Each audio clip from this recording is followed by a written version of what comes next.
Greetings everybody and welcome to the show. Today's episode was recorded on location in San Francisco back in spring 2018, where I met with members of the Kemetic Temple of San José and the Temple of Ra. I first encountered the Temple of Ra through one of its founders, Richard Reidy, who was a participant in my PhD ethnography research, and he was so generous with his time and knowledge that we later became friends. Sadly, Richard passed away in 2015, but his legacy lives on in the form of a number of Egyptian Kemetic temples in the USA and 2 books on ancient Egyptian ritual practice. But what is Kemeticism? To put it simply, Kemeticism is the revival and/or reconstruction of ancient Egyptian religion and practices in the modern age. It crosses multiple boundaries of geography, ethnicity, and culture. But one thing they all tend to have in common is a reverence for the ancient Egyptian deities and desire to uphold Ma'at.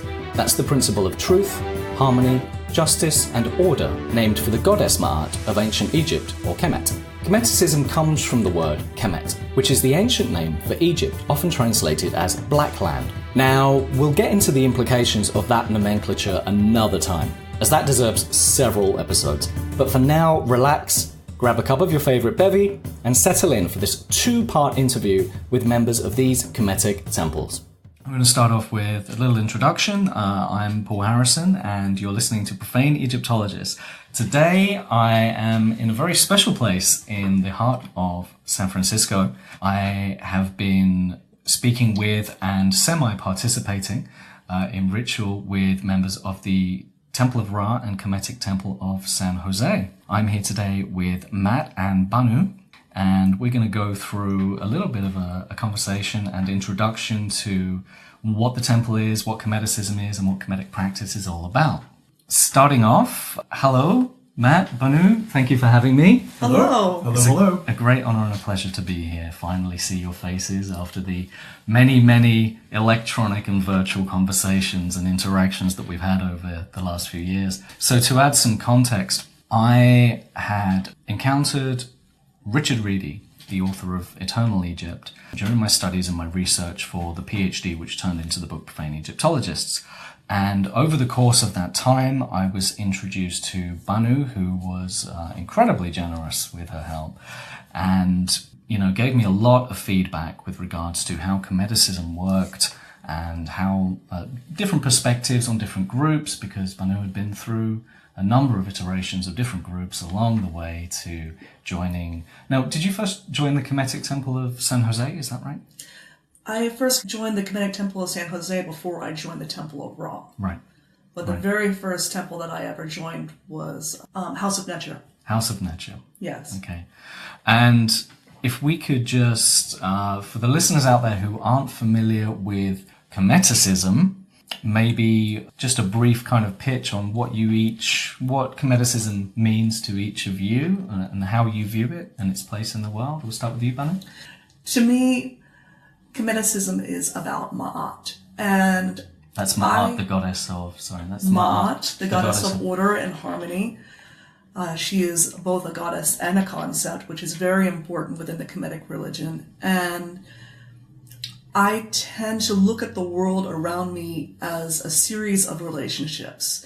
And as an analogy, you could use clockwork, that each one of us is like a gear in the clock, and we fit into each other, we turn off of each other, we feed into each other. And Ma'at is a way of living in the world which allows that mechanism to run smoothly while allowing every part to reach its maximum potential. So that is what Kemeticism is to me. It's a sense of community and a way of living. Fantastic. And Matt?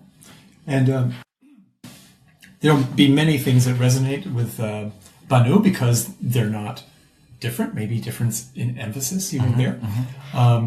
For me, one of the powerful aspects of the Kemetic religion, which we, among others, are reconstructing / reviving. There are different terms there that people use. And we're doing that because we feel this need, I think, because we feel that there is an inherent rightness, which we can call Ma'at, what she is the right thing. She's the right thing to do, the right thing to think. And she's balance and justice and many other things as well. And that we have a place in that process. It's important for us to act in a way that helps maintain that balance. And that's where my sense of justice or my sense of ethics comes from now. It wasn't that way when I was a little kid, but now it is. And I think it's really important in that that's also true in Kemetic ritual as I see it, that Kemetic ritual literally helps maintain the universe, maintain the world by upholding Ma'at, by contributing back to the gods, and then the gods contributing back to us there. And in that, we are help maintaining that structure that is Ma'at, and it's many other things. It has many other names in addition. Not that she is the one deity, she's not. We think in terms of many deities in our religion, and each of them are individual, and each of them have their own, to use the current term these days, agency. But by worshiping them, by following the rituals in whichever ways a Kemetic chooses to do that, be that, trying to do them really strictly according to text or some adaptation, it's something that I think we tend to all feel in one way or another. It's a really interesting point that's come up there, and it's something that I've come across when speaking with Kemetic practitioners before, and that's the sense of duty and responsibility and giving back, and the placing oneself into the key infrastructure of maintaining the harmony of the universe and helping uphold Ma'at sounds like an awful lot of responsibility, and it sounds like something that takes an awful lot of work. In your practices, do you find that when you're performing ritual, do you ever find basically that this is work? Does it ever feel like work when you're doing that? Or it can be joyful work, obviously, but... I have definitely gone through periods of my life where ritual responsibilities were very fatiguing, especially as I was, of course, I'm working full-time. I can't just be paid to maintain the temple, unfortunately, although that would be very nice. I've often thought very longingly of the idea of files in ancient Egypt, where people would rotate through temple service, and while they were doing the temple service, that was all that they did, and then they went back out into the village, and they were whatever they were outside of the temple the rest of the time. That would be a wonderful thing if we could resurrect that. But I wouldn't say that we don't get anything back from performing these rituals. I know that no matter how tired or sick I feel when I'm going into a ritual, I come out of it feeling energized. I come out of it feeling serene, feeling very satisfied.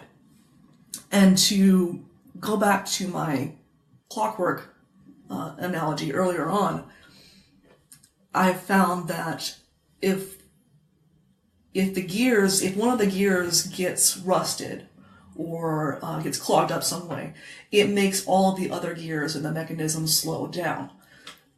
Conversely, if you can clean up that obstruction on one gear, it makes the rest of the gears work better.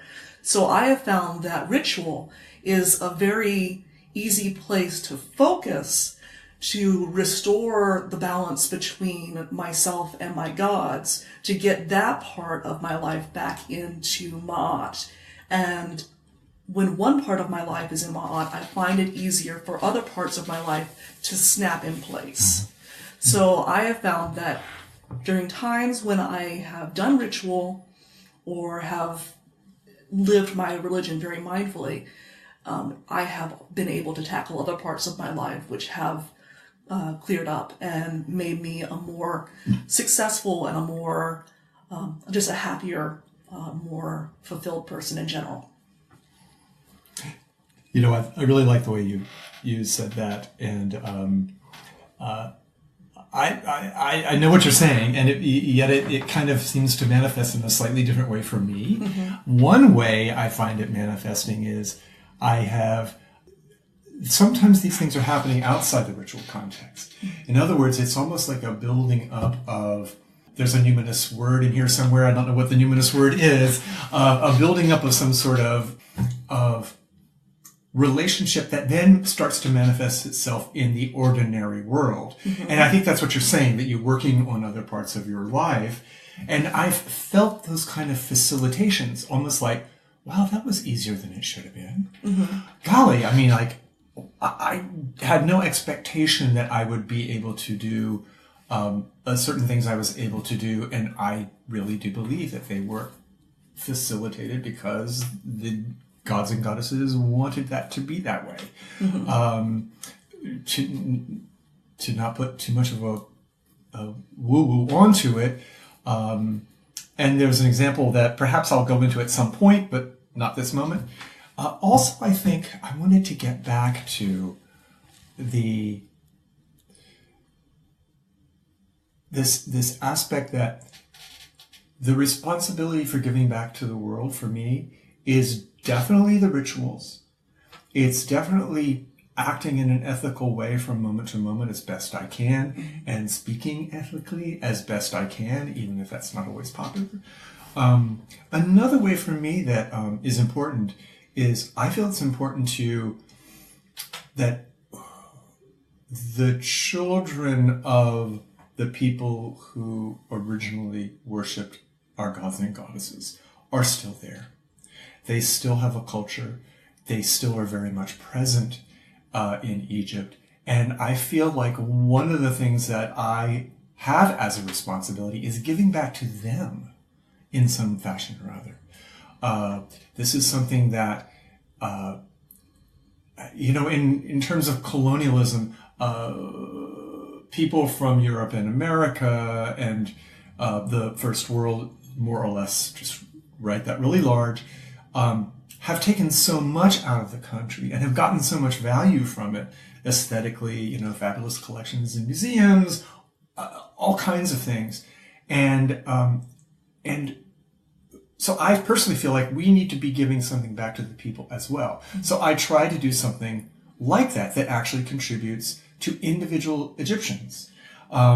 It's like those microfunding things that you do for little loans, in my case, and other people will do other things. But for me, that is a way to give back to their ancestors, who in a way are my spiritual ancestors.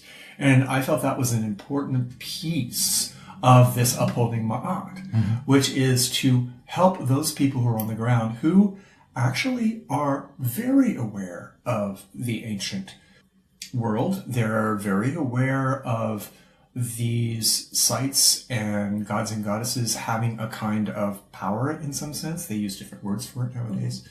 But they have a great deal of respect, all in all, in a place like Egypt.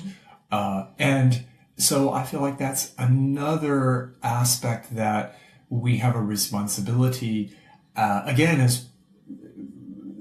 with the current words of the day, as a privileged white person in the West, actually, I kind of should be helping those folks out who are much less well off, and try to improve their lives so that actually our life gets improved too, and the monuments get treated better and better. And there's loads of projects that work on this in the archaeological communities and the academic communities now. There's a lot of training going on, and that's really wonderful. And I think I'm repeating myself, but I just feel that's one of my responsibilities too, is to help somehow or other. It's small stuff, but I think it helps. I like how you mentioned that you do what you can. Yes. Because I believe that overtaxing yourself is not imma. You're throwing yourself out of balance. You do the best that you can. And fortunately for us, Ma'at is not like an all or nothing sort of deal. It's a scale. It's incremental. And I believe that genuinely attempting to do Ma'at, the search for Ma'at, is itself an act of Ma'at. And the gods live on Ma'at. They eat Ma'at. They breathe Ma'at. They are in Ma'at. And so any sort of action that is trying to repair or foster healthy relationships within the community, between the person and the environment, between humans and animals, between different political groups, anything is in itself an act that is helping to restore Ma'at to the world, which is an offering to the gods. And it is no less important an offering than ritual is. But I find that for modern people, since ritual wasn't a part of our lives prior to coming to Kemeticism, it is an easy thing to focus on because it doesn't have all the baggage attached to it of like, well, I tried this before and it didn't work, and that before I can do this, I have to do this other thing. No, you can just focus on the ritual and get that into alignment, and then, as I said, other things tend to snap into place alongside it. I agree. And one wonderful thing about Egyptian, and I'm going to use the term philosophy here because I think this was true of the Egyptian philosophy, is this wasn't an either-or sort of view of the world that the Egyptians had. It was, there were a lot of ands, there were a lot of possibilities.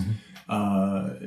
Each temple and region had its own theologies, its own cosmogony. The center was everywhere.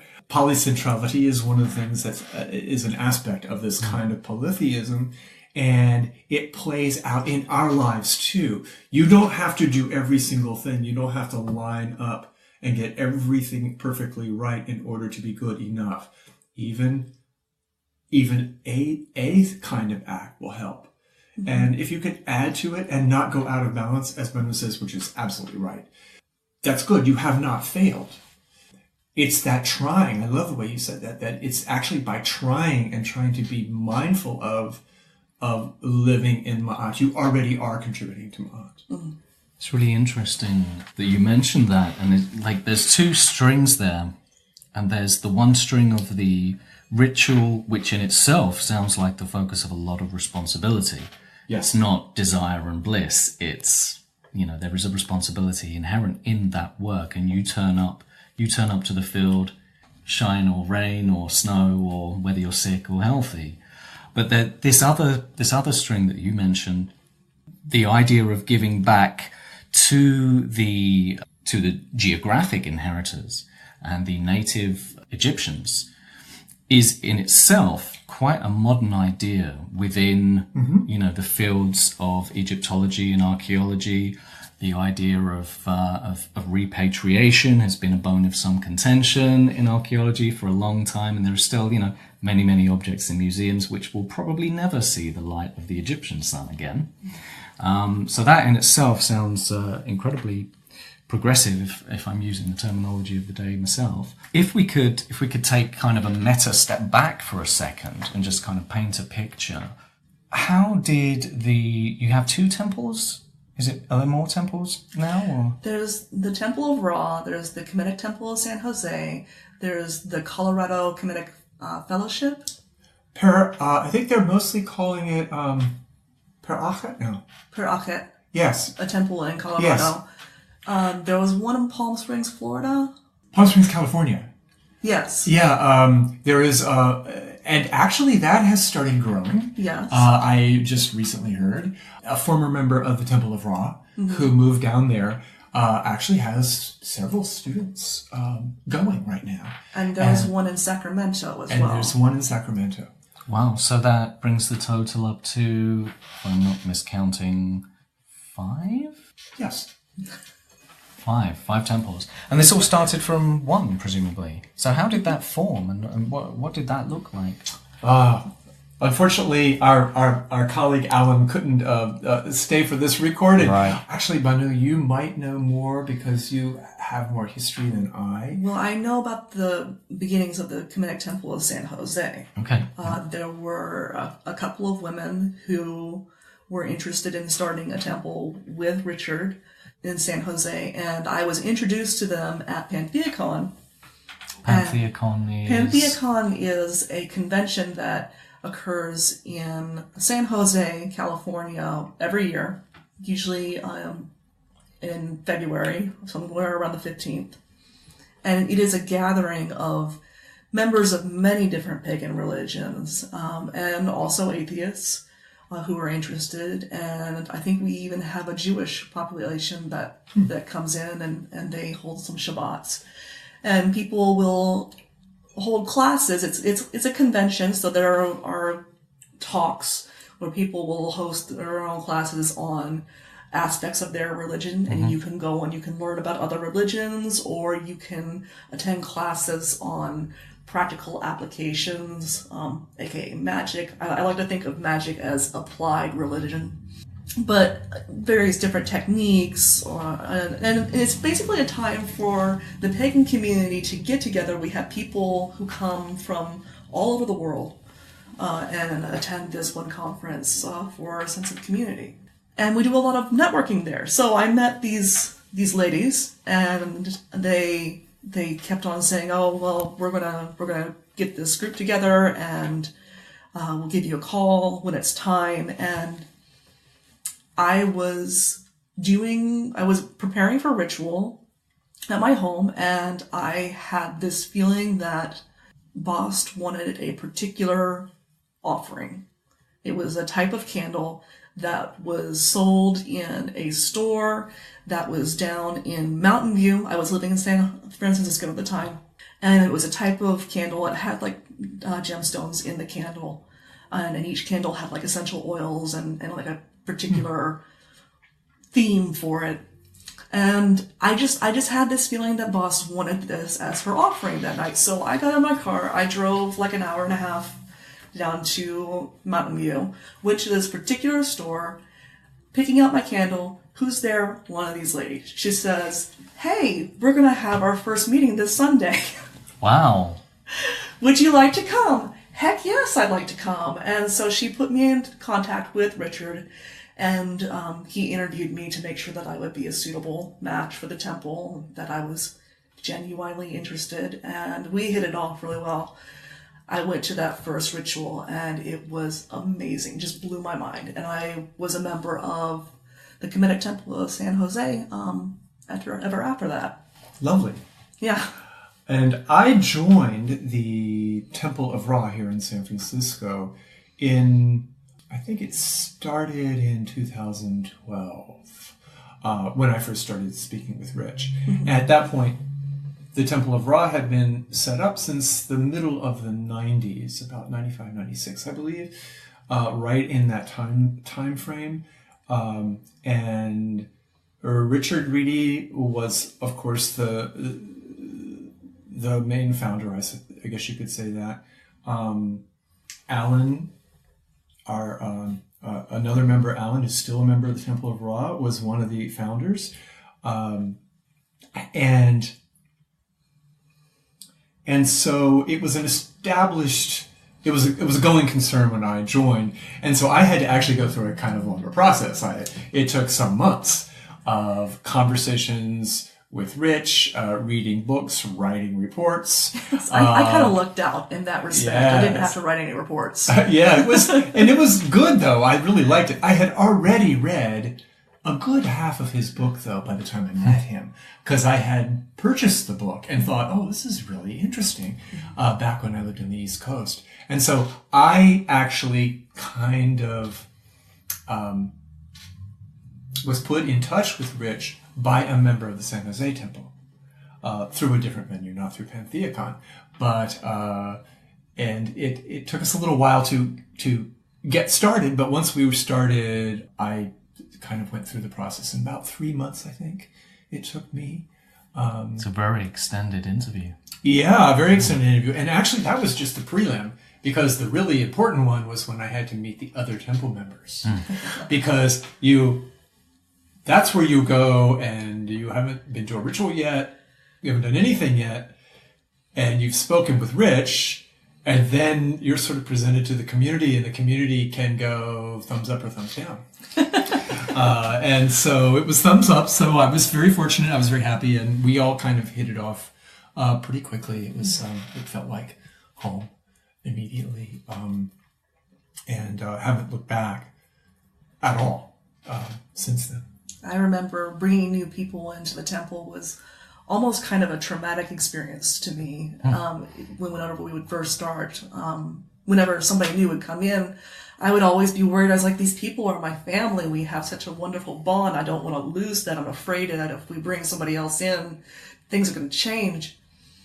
But each person that joined our temple enriched it in so many ways. And I don't think that we ever turned anybody away. I don't think there were many. I think there was a couple of people barely started at Temple of Ra at one point, and then they basically decided it wasn't for them. Yeah, we had that happen, but that was about it. Normal, I think. Yeah. There's never been a schism, to my knowledge, in any of the temples. They've always gotten along very, very well and kept going, even if it's only a couple people. And we go through our thinner moments and our thicker moments, it seems.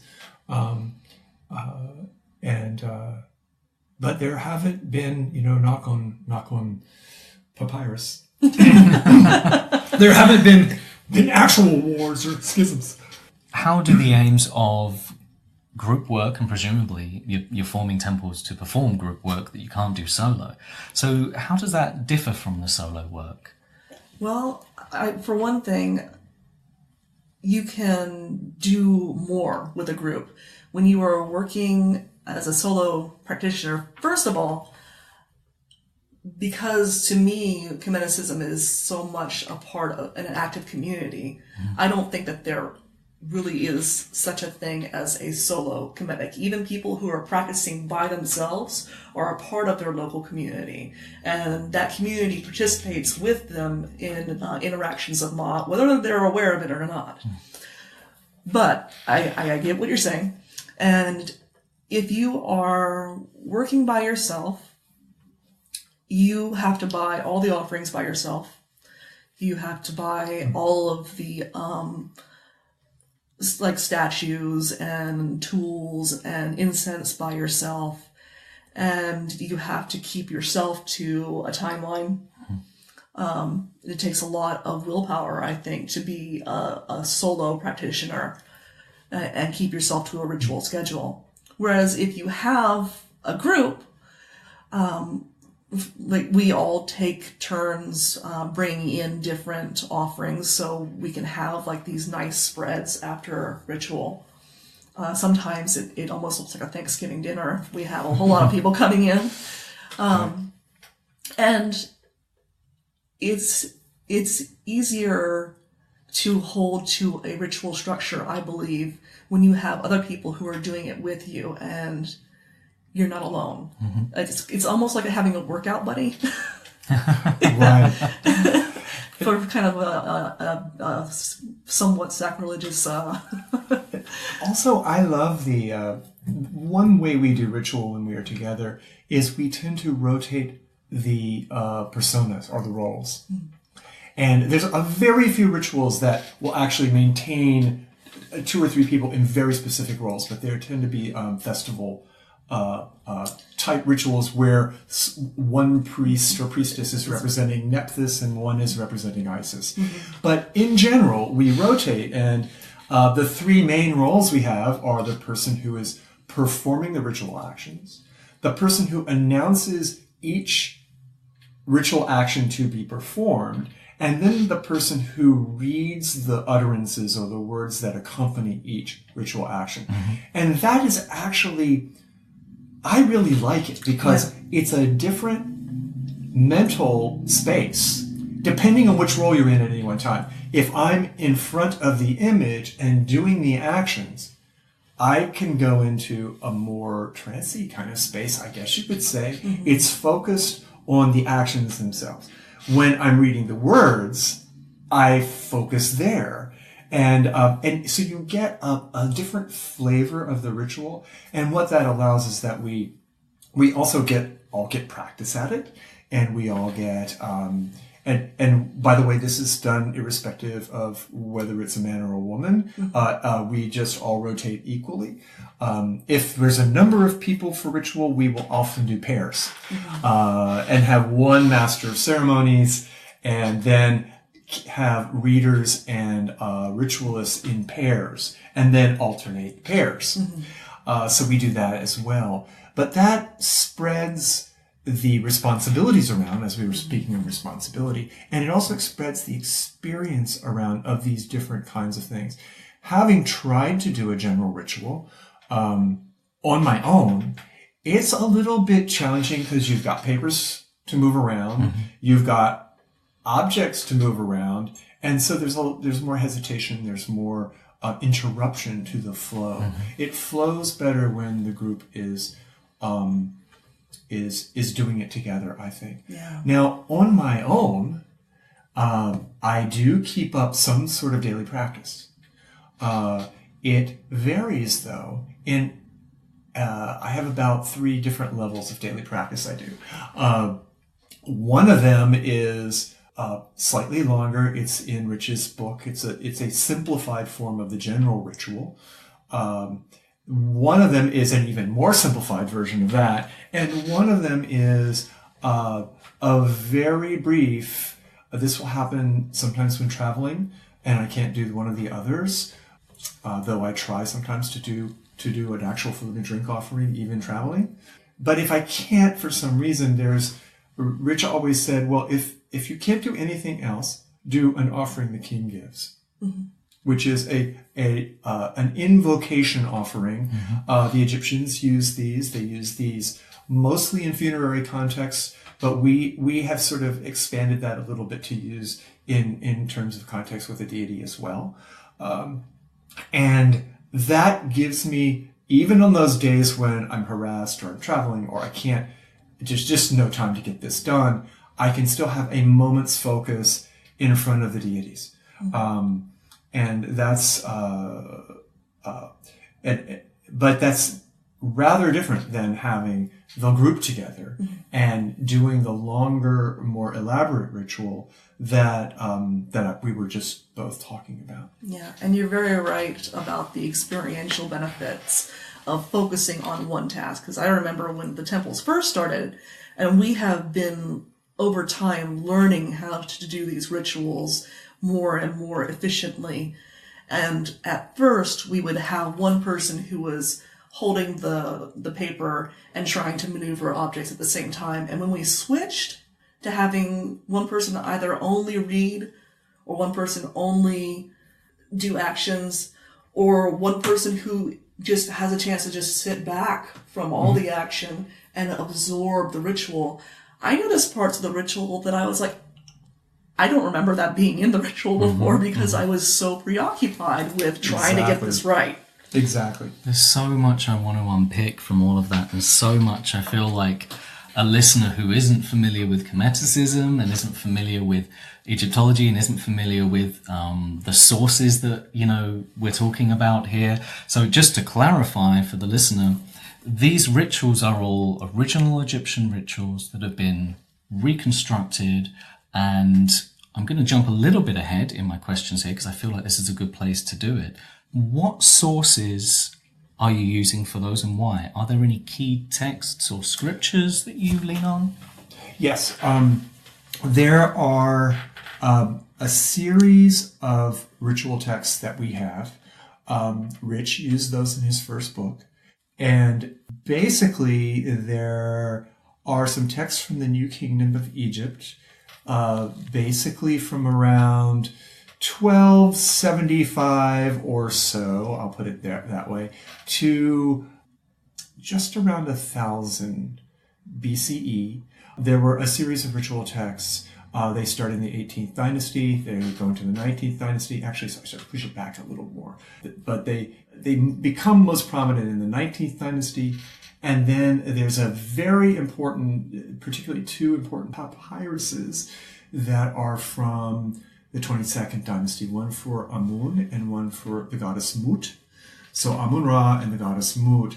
And those are extensive, long ritual texts with about 63 or so ritual actions that involve what's called the temple statue ritual. It's the part of the ritual that was concerned with the image, awakening it in the morning, undressing it, purifying it, putting clothes back onto the god or goddess. We actually have the words used for those. Then there's another set that involves the temple offering ritual, which is called sometimes the ritual of royal ancestors. And that one is concerned, again, there's approximately 63 or 65, I can't remember the exact number, different offerings that are given. Many of those offerings are food and drink of various kinds. Many are symbolic. And different kinds of beer, different kinds of cuts of meat, all kinds of things. And one of the highlights of that one is something called the menu, which itself is an entire set of dozens of different offerings. So those texts, the offering ritual and the statue ritual, are our efforts to reconstruct what these rituals were about. And there's some other texts that come in as well. But one thing I needed to say is both of these go back further in time. We just have less evidence of them. And both of them extend all the way till the end of Egyptian history in terms of built temples where we can see these materials. And so we see pieces of the temple statue ritual for all kinds of gods and goddesses, not just Mut and Amun. So it's important not to think that they're only for those two deities. They're for practically every god or goddess who had a temple. We see pieces of these rituals, sometimes with different words, sometimes with less words, and sometimes with almost no words at all, especially earlier ones. The other key texts that Rich used in producing his rituals actually come from the pyramid texts. The pyramid texts themselves were used, elements from the pyramid texts were used in those later rituals. Direct verbatim quotes are pulled and are used ritually from then on throughout Egyptian history. And Rich, very creatively, I think, took pieces from these different texts, and sometimes, texts on the wall, sometimes texts on papyruses, and he adapted them. He kind of mixed them a little bit here and there. And in order to make something that we could do, not 120 different sets of things to offer and perform, which took a small army, and probably didn't get done every single day in every temple anyway, and condense that down into a core that could be used and could be meaningful for us. I hope that helps. I know it's kind of a long-winded answer, but there are a lot of sources for Egyptian ritual. And in this we are very fortunate. It's very different than some of the traditions that seek to, again, revive older forms of European paganism, for example, or reconstruct earlier versions of paganisms, even from places like the classical world. They don't necessarily have these ritual texts with the actual words said. Whereas we not only have the actual words said, but in some cases we have pictures of people doing those rituals and making gestures. So we have illustrated guides to these rituals. Right. I mean, you really can't get any better than that unless you have video recording of original footage, which unfortunately is beyond us. If only we could hear the way the chants sounded and songs and things like that. But we don't have that. But we are lucky to have a set of rich sources from which to choose. And we don't choose everything. We don't follow everything exactly. There are things that are left out. Rich definitely left certain things out that he felt were too royal-centric or were too sexist, perhaps, that indicated one gender over another. He would sometimes make shifts in the words, and that's a way in which he adapted. And in other times, he made it communicate a little more. And as new information comes out, we learn more about the rituals and more about how they are, what they mean, and how they're most authentically practiced. We're not afraid to incorporate that new information because we are reconstructing, and we have members who can read Middle Egyptian. Matt can read Middle Egyptian, And we have members who speak French and German, so they can translate sources from those languages as well. Yes. One thing I wanted to say, because I keep mentioning Rich's book, and we haven't actually brought that to people's attention. The book I'm referring to, it is called Eternal Egypt. It's by Richard Reidy, and it has a set of rituals in it, some of which we still do in modified forms, because they have evolved over time, as Banu was just saying. And when the rituals we still perform are direct descendants of those in that book. There's more to the book than just rituals. He also talks a lot about what it is to be a Kemetic, what the rituals mean. There's sort of a theology behind the actions, not just the what or, oh, just say these words and hey, everything's good. It works like abracadabra. And he explains why, and I think that's important. When Rich passed away in late 2015, he had just completed the writing portions of a second book, which will be coming out soon. And that book has an extensive introduction with more on Kemetic thought and organizing temples and things like that. But it has 33 different rituals in it. And there have been some additions from what was in the first book. And that book should come out hopefully sometime this summer. And in it, I think he's done a great service to Kemetics by providing rituals for many of the major gods and goddesses that people are familiar with, and some that perhaps they aren't. And as well as some rituals that are festival rituals that are related to the calendar, for the lunar calendar, for festivals related to Osiris, for the goddess Neat, and there's a few more in there. Does this book have a working title? Yes, it's called Everlasting Egypt. Everlasting Egypt. So Eternal Egypt was the first one, Everlasting Egypt is the second. If I were the interviewer that I hope to become, that would have been my next question, so thank you for that, Banu. And something that strikes me, if I could jump in at this point, is just how much interplay there is there between original research that you're conducting in the original Middle Egyptian. Is there a focus on Middle Egyptian particularly? It's mostly Middle Egyptian. There's a reason for this, not to get too academic, but once Middle Egyptian came into being in the Middle Kingdom, let's say around 2000 BC, Middle Egyptian was the going concern. And it became the classical language of Egypt. I'm doing scare quotes for those who can't see over the waves. It was the language in which religious texts were written from then on. Some were written in other forms, later stages of Egyptian as well, but this classical form of Egyptian, Middle Egyptian, once it stopped being spoken, was still used as a liturgical and as a creative liturgical language. It's given a fancy name in French, which is Egyptien de tradition, so traditional Egyptian, just to get across that it's not quite the same as Middle Egyptian. So if you get into reading some of these texts, you'll find that there are bits and bobs from later forms of Egyptian in those texts. They will even if they take a piece that came out of the pyramid text, they may mod it a little bit grammatically. Not always, but sometimes. So Middle Egyptian is kind of the core.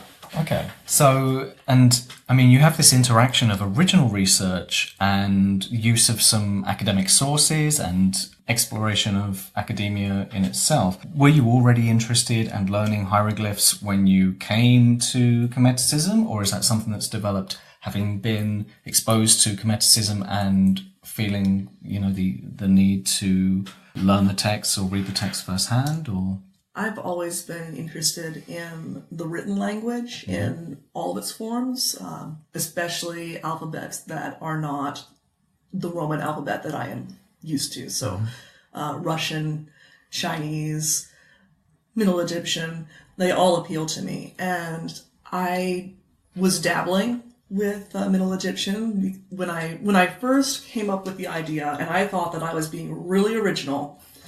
that I was going to focus specifically on ancient Egyptian deities, and I was going to look into how the people of ancient Egypt perceived and interacted with these deities, and I was going to do my best to honor them in that fashion just as a gesture of respect to the gods. And I thought that I was just really clever for doing this. And then I went online and I found another group, House of Nature, who was already doing this. And actually, the one of the things that drew me to House of Nature the most was their use of names, which were in Middle Egyptian. And being the language geek that I was, and knowing a little bit of Egyptian, I then proceeded to spend about 3 hours online looking through everybody's name and trying to pick apart grammar and learn new words. And so cool. I've always loved language. But I'm not nearly as fluent in it as Matt is. I basically started making my first Egyptian flashcards when I was about in the 9th grade. Oh, wow. I think it was. I got fascinated really early, and it had, even at that time, it had an actual religious component. I made my first images of 2 different gods from clay around that same time, and they were given offerings as a young teenager. Of course I didn't know what I was doing. I knew nothing of what was proper, but I had, like many, I had gotten fascinated. I come about it 2 ways. One of them was, I had seen a book when my mom was shopping at JCPenney's. At that time, these kinds of stores actually had bookshelves that were actually decent. It's not sure anymore, if they have them at all. And there was a book by Christiane Desroches-Novelcourt, who is a very famous, unfortunately now no longer with us, French woman Egyptologist, en Tutankhamun. And it had great pictures, and her writing was very lucid, and I just would go in JCPenney's and look at that. And of course it appeared that Christmas under the tree, because my mom had noticed. And I think that was the first hook. I discovered a grammar, Samuel A.B. Mercer. It's a very, very thin and impossible to learn from grammar. But I was able to start doing my flashcards from it and learn certain glyphs. I started learning glyphs and the pronouns, I think. I could not understand anything having to do with the verb. At that point, it was just the verbs are complex. And there was no explanation in this book, no. But the other way was, as far as the more religious aspect or the spiritual aspect or the numinous aspect, that actually happened in a museum. And it happened as it happens with many. It was an image of Sekhmet. It was one of the seated images of Sekhmet from the temple of Amenhotep III. That particular one is still in the Chrysler Museum today. It's shown a little bit more dramatically nowadays. It's actually, you kind of walk up towards it with a ramp and there's lighting on it. It's really cool. But I stood in front of that image. Again, I don't know quite what my age was. It was about the same time. And I just remember looking at it and kind of turning my head back and forth going, wait, there's something going on here. What's going on? And I didn't quite know what that was. But it was like, it's got a presence to it. Those Sekhmet statues especially. Yes. And this is one isn't very well preserved. It's kind of broken. But it had something to it that, and that confluence of things brought it to me. And I did start Egyptian, and I started undergrad work in Egyptology, but for reasons I switched out because I had to just support myself, and there were no jobs at the time. That's still true. Which is still true. To this day. And so I went and had a long career and slowly came back to it. And now I'm actually studying again, hopefully to apply to graduate school this coming year. That's wonderful. And I had an experience with one of those Sekhmet statues too, as an adult, walking through the Rosicrucian Egyptian Museum, and I was looking through the exhibits, and I was kind of backing into this room, not looking where I was going, and I felt like I hit a brick wall. And I turned around, and it was just this powerful presence, and it was one of those Sekhmet statues. Yeah. And it was just such an amazing experience. I think that was when I started capitalizing pronouns when referring to gods, because I hadn't been doing that before. How old were you then? I was or actually, if that's a fair question. Yeah, that's a fair question. I was probably about I was in my 20s. Mm-hmm. It was later on. Actually, when I was a child, I was not into ancient Egypt. Mm-hmm. I was afraid of ancient Egypt. Oh. Because I was afraid of human remains. I just had a phobia about it. Even going past graveyards in my hometown, I would go out of my way not to go anywhere near a graveyard. And I remember finding out about Egyptian mummies and seeing some unfortunate movies and being afraid that the mummies were going to get me and thinking, well, I'm safe here because there's this ocean in between us and Egypt. So the mummies, they're dry creatures. They wouldn't ever go across the water. And then my parents took me to a museum about an hour north of us, and there was a mummy in it. And I didn't sleep for about 2 weeks. Oh, no. And it was one of my favorite museums, but I used to always go, I would go up to the Ancient Egypt exhibit, turn around, come right back out the front, go in the exit, go back to the Ancient Egypt exhibit from the other side, and just skip that. Ending up in Kemetic religion was really a surprise for me. It's wonderful. Yeah, absolutely. No, thank you for sharing that. I mean, it's interesting, isn't it, how this kind of cocktail of fear and attraction and excitement can create this lifelong, really kind of interest or passion for a field. And I never thought of it that way, but different approaches to it. One thing I wanted to pick out or pick up on was the academic interest and the use of academic resources when reconstructing Kemetic religion. I mean, I think it's fair to say that, you know, many approaches in the past to different forms of polytheism over the last couple of centuries, if we're looking at the work of the Golden Dawn, for instance, we're looking at the work of Aleister Crowley's Thelema, we're looking at, you know, these were all descendants of Western magical traditions, which incorporated Egyptian deities using their Greek classical names, of course, not the Egyptian names, which is something interesting as well, that you guys are using the original Egyptian forms.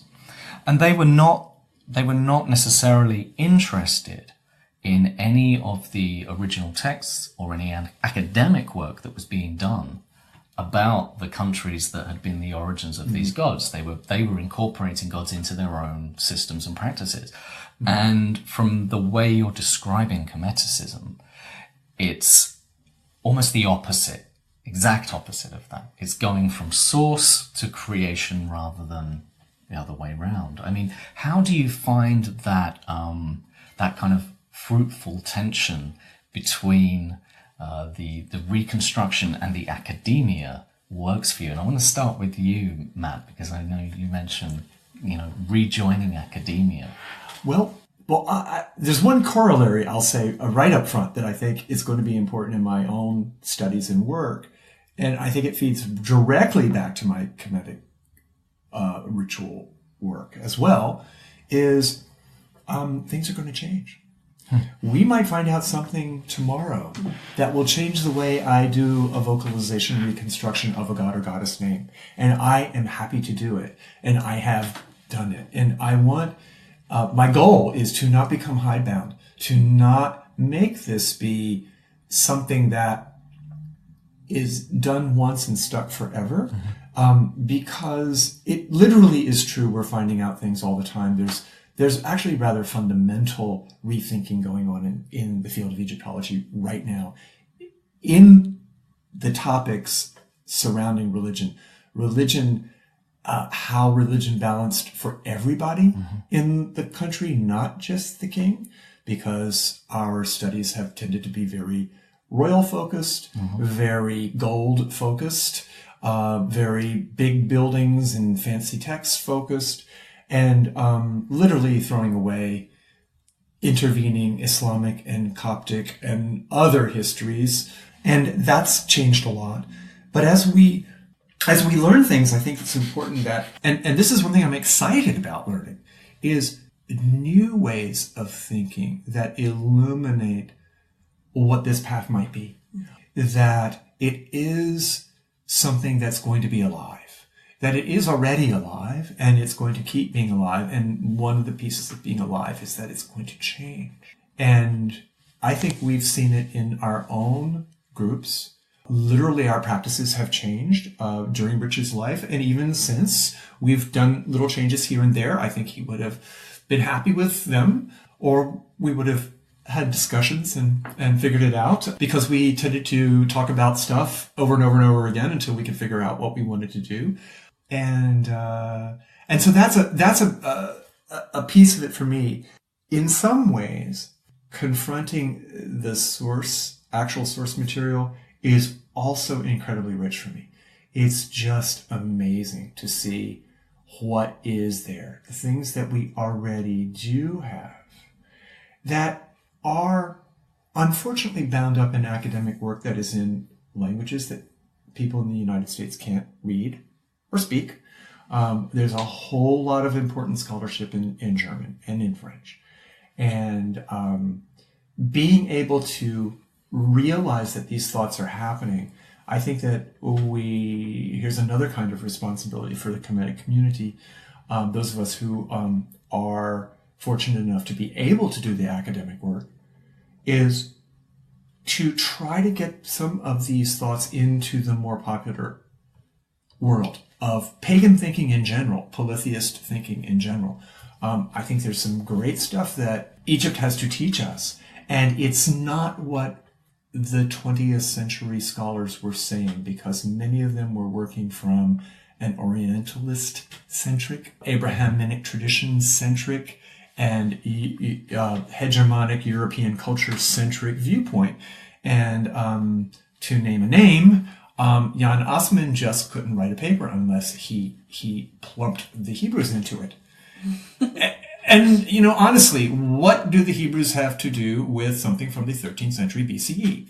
Their language wasn't attested yet, much less the actual text of the Talmud and Torah. That is much more fruitful to talk about in terms of Babylonian literature than it is Egyptian literature. Mm-hmm. But yet, it was like I think it was the only kind of, to use an Egyptian term, which may be too recherché, it was the only mooring post they knew to drive into the ground. If you couldn't relate it to the Old Testament and the Hebrews or the Greeks, if you couldn't use those two as your signpost and your marker to hold the anchor, then you couldn't talk about it. That's going away rapidly. We are letting the records speak for themselves much more. And it's not just the textual records, it's also the archaeological records. Mm-hmm. Which are showing us things that they're hard to interpret, but it's going to slowly revolutionize the way we think about religion that wasn't royal. Mm-hmm. Temples that weren't big, formal state royal temples, but were run by local communities. Household religion. We know little bits, we know pieces, we're learning a lot more. And that's going to come from archaeology as much as it's going to come from finding a new set of letters someplace, which that'll help too. And I've gone on for maybe more than your question intended, but no, absolutely. Go ahead. No, I mean, there's a lot to unpack in there, especially to do with the focus of archaeology and how that's moved over the years and is only just beginning to shift away from those centripetal forces, the royal, the elites, and the kind of top-down approach that we used to take, which was nothing to do with daily life, and no one was interested in settlements. No one was looking down through the stratigraphy to figure out, well, how were non-royals practicing religion?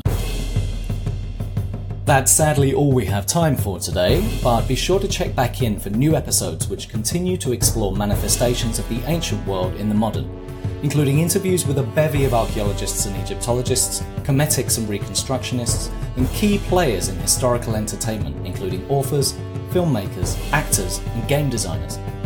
If you like the show, please subscribe and rate it on your preferred platform and tell all your friends.